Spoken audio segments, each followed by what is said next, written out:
bëgg naa ngeen déglu ma bu baax a baax ci secret bii ma leen di bëgg a jox te bu leen ko négliger. ñu bari ñu ngi nekk di dund ay difficulté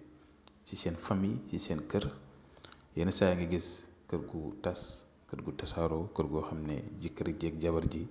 duñ déggoo duñ nekk ci jàmm maga rakki duñ déggoo duñ nekk ci jàmm toujours ay problème la tàqali ko te famille moo ànd moo gën mu tàqali ko te yaakaar naa ne ñu bokk deeneen bëggante parfois lu ci gën a bëri nag lu leen di séparé kenn du xam fan lay jógee te kër pour nga bëgg kër gi am jàmm am teraanga am tawféex am mbëggeel foog mu am ay mbir yoo xam ne war ngeen ko faa def kon lii bu leen ko négliger. dafa am ñu bëri nag ñoo xam ne lu ci gën a bëri dañuy caaxaane yenn secret yi leen di jox dégg nga secret yi nii bokk na ci secret yi leen di dimbale seen dund ngeen am jàmm. kon yow mi nga xam ne yaa ngi may déglu te bëgg a aar sa sëy bëgg a aar sa kër bëgg seytaane du dugg sa kër yàqkat du dugg sa kër cat bu mën ci yow dara làmmiñ ak bët ak def maa ngi lay digal nga def lii da nga partagé ko itam pour mën a dimbale ñeneen ñi. lii képp ku koy jëfandikoo xaw ma ban jafe-jafe nga am mais dootul nekkat jafe-jafe boobu dana la ko saafara dana la dimbale dana la aar sa njaboot aar sa sëy aar sa lépp.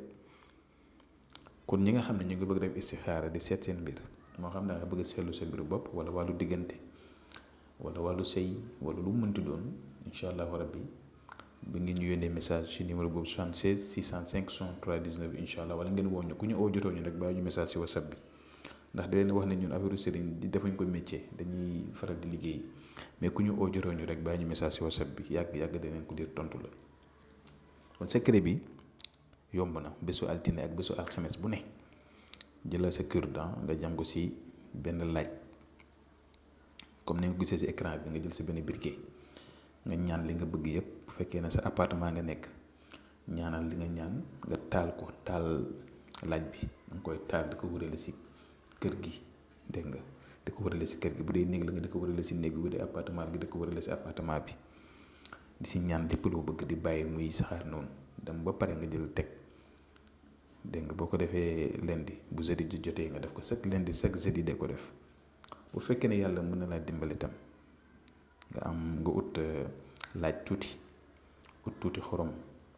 ut benn donj këriñ bu ndaw nga takk ko ci benn morceau nga takk ko ci lal bi ngay tëdd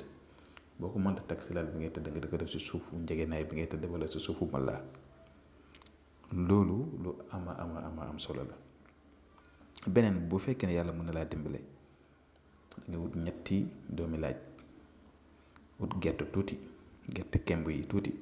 nga boolee ko ñoom ñaar nga dëbb ko soo koy dëbb nag del ñaan lépp loo bëgg di ko dëbbaale nga def ci liban zakar original ak cuuraay bu ñuy wax cuuraay munaas nga boolee ko ci weer ko bu mu wow di ko suuroo sa guddi balaa nga tëdd wallahi la azim xaw ma ku repp moo lay jugal wala moo lay catu wala moo lay bëgg a yàqal te kër goo koy def wala foo koy defee jàmm ak salaam rek fi am ak tawféex incha allahu rabbi lépp loo bëgg yàlla dina ko defal. kon góorgóorlu leen ngeen di ñaandu seen bopp lii nag ma leen wax ni képp koo xam ne mënoo ko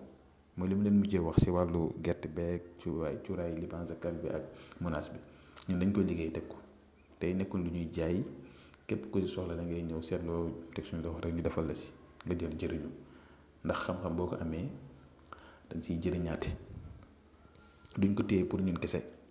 ndaxte ñu bari dañ may woo parfois nit di lay woo di la ñaanal bay jooy parfois nit dina la woo wax dëgg yàlla sant gërëm lool sa xol tooy kon ñun lii rek lañ ci bëgg ñu ngi ñaan ngeen ñaanal ñun tam ñu ngi leen di ñaanal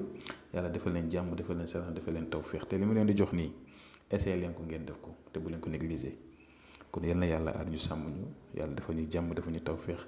rataxal diggante yi neexal sëy indi wërsëg yi aar ñu sàmm ñu bu suba ak jàmm asalaamaaleykum wa rahmatullah wa barakaatuhu.